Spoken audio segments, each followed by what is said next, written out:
Assalamualaikum warahmatullahi wabarakatuh. Jumpa lagi di vlog saya yang baru. Sebelumnya saya ingin mengucapkan beribu-ribu terima kasih yang tidak terhingga kepada para follower saya yang mengikuti saya di YouTube saya. Dan alhamdulillah jumlahnya juga semakin besar sekarang. Mudah-mudahan dengan vlog-vlog saya yang selanjutnya itu akan bisa menambah wawasan bagaimana pengalaman menjalani hidup. Khususnya saya akan menceritakan kehidupan pribadi saya. Ada juga beberapa yang menanyakan bagaimana jalan saya menjadi mualaf. Saya mulai pada saat tahun 1977. Pada saat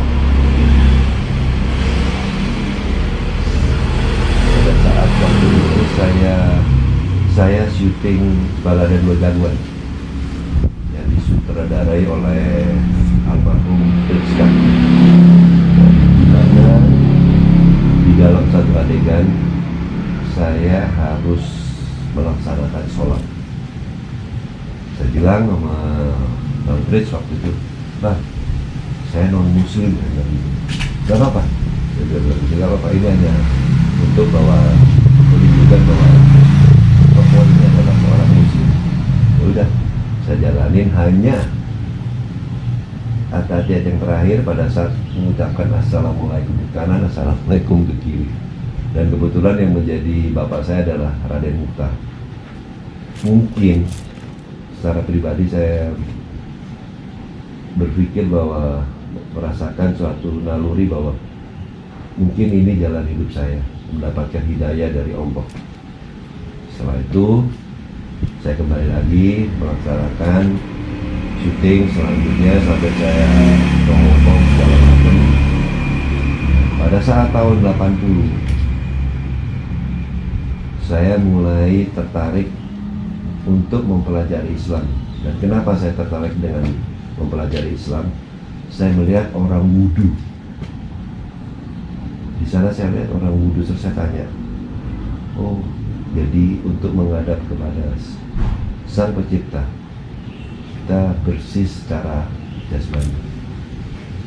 Saya mulai pelajarin pelan-pelan dari terjemahan Al-Quran. Dan alhamdulillah pada tahun 81 bulan Maret kalau nggak salah itu, saya diislamkan. Dan saya memang sudah udah merasakan bahwa saya pribadi akan masuk Islam. Dan alhamdulillah yang mengislamkan saya adalah tokoh yang sangat saya hormati, Buya Hamka. Saya ketemu dengan Buya Hamka, saya ngobrol, terus dia bilang, udah, benar-benar. Saya bilang iya.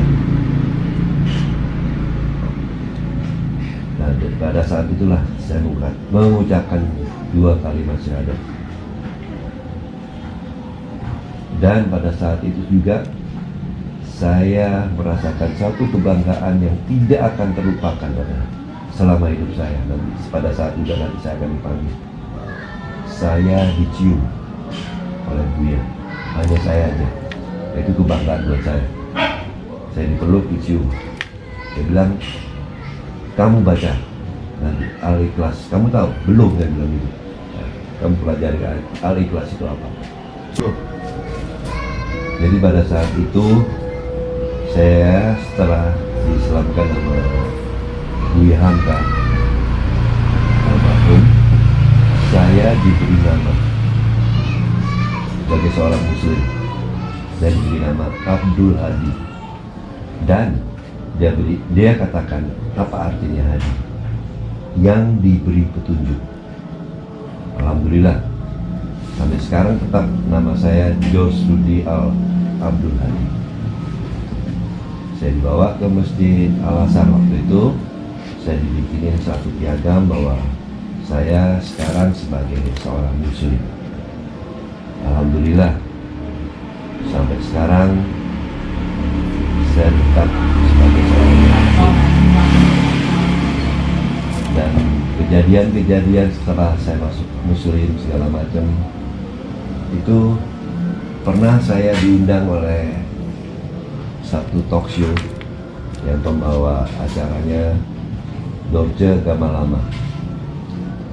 Saya lagi ngobrol-ngobrol itu, dia tanya, Bang Jos ini udah usianya di atas 50 ya? Ya.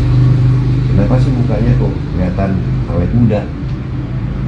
Saya bilang, alhamdulillah berkat air wudhu. Dia kaget. Dan semua waktu itu penonton yang di sana tepuk tangan. Karena buat saya air wudhu adalah satu air yang benar-benar anugerah dari Allah. Bagaimana kita mensucikan jasmani kita. Itu pribadi saya. Jadi sebelum saya bermunajat sama Allah, istilahnya kita harus bersih dulu secara jasmani. Alhamdulillah. Dan banyak sekali kejadian-kejadian yang tidak bisa di sama akal tuh nggak mungkin gitu loh. Ya sama seperti pada saat saya waktu itu saya naik motor mau pulang, saya nggak tahu kalau motor saya itu ada trouble dari Surabaya ke Jakarta. Saya sholat subuh, saya cuma bilang, ya Allah, hari ini saya mau pulang lagi ke Jakarta, mau ketemu dengan keluarga saya. Itu motor nggak mau hidup sebetulnya di starter. Begitu saya Bismillahirrahmanirrahim saya starter bisa. Itu sampai Jakarta, tapi saya ngisi bensin itu nggak pernah mati. Sampai tukang bensinnya bilang, Bang dimatiin. Ini kalau motor ini mati nggak bisa hidup lagi, kamu mau tanggung jawab. Oh ya udah nggak usah bang. Udah. Saya ngisi bensin, terus saya jalan lagi. Sampai daerah Pemalang kalau nggak salah. Saya punya motor putus koplingnya. Saya bilang mampus deh. Apakah ini akan naik dinaikin ke truk, saya juga nggak tahu. Tapi waktu itu saya tanya sama orang yang ada bengkel, tapi lagi tutup, ada bengkel motor nggak? Oh ada, bang. Lampu merah ke kiri, udah saya ketemu. Jadi saya tuntun motor saya sampai ke bengkel itu, saya bilang, begitu saya buka helm, Bang Rudi, kenapa bang? Koplingnya putus. Oh bisa bang, ganti kabel Vespa mau nggak bang? Mau kabel apa aja, yang penting motor saya bisa normal kembali koplingnya. Oke. Ya perbaiki 1 jam, kurang lebih 2 jam kalau nggak salah. Cuman di dalam hati saya mikir, apakah ini bisa hidup lagi apa enggak ini motor? Saya sendiri nggak tahu, karena saya waktu itu nggak jelas apa kerusakan motor saya. Selesai, alhamdulillah selesai. Waktu itu saya tanya biayanya, dia bilang kabelnya cuma 5.000, terus ongkosnya 5.000. Ya secara naluri saya memberikan waktu itu sekitar 25.000. Cuman waktu itu saya bilang, tolong dorongin motor saya karena ini nggak bisa hidup. Oh kalau soal dorong gampang bang, dia dorong hidup sampai Jakarta, kita sampai rumah saya habis. Nah, setelah saya panggil montir, nggak ada yang bisa waktu itu. Saya bawa ke montirnya motor besar yang di Tanjung Duren, namanya Divosi. Enggak, saya bilang di starter mau, tapi nggak mau hidup. Dia cek semuanya, businya ada 4 kan, dia buka ke semua busi 0, tidak ada kompresi. Dia bilang ini motor nyampe ke Jakarta, ya ini nih. Waduh kalau ini saya nggak tahu. Itu karunia Allah yang saya terima. Kedua, pada saat saya bikin Kenaro yang sinetron, waktu itu uang dubbing dibawa lari. Udah, saya seperti orang ini habis, saya pikir. Ketemunya bahwa pada saat itu memang dubbing ya, dubbing. Nah, tempat dubbing itu saya nggak tahu di mana, karena uang dubbing, uang untuk dubbing, uang untuk membayari dapur-dapurnya itu dibawa lari. Saya bilang, saya terus minta sama Allah, saya ngebirit segala macam, saya baca kulhu, saya baca Al-Fatihah segala macam. Satu saat, sekitar sore-sorean itu, nggak tahu, saya seperti kayak ada yang ini kepengen keluar main ke teman saya di daerah Cipinang Indah. Dia ngobrol segala macam, cuman saya ngebayang bahwa saya harus bertanggung jawab dengan hasil ini, kalau enggak habis. Dan pemikiran gua pada saat itu ke daerah PWI nggak berasa.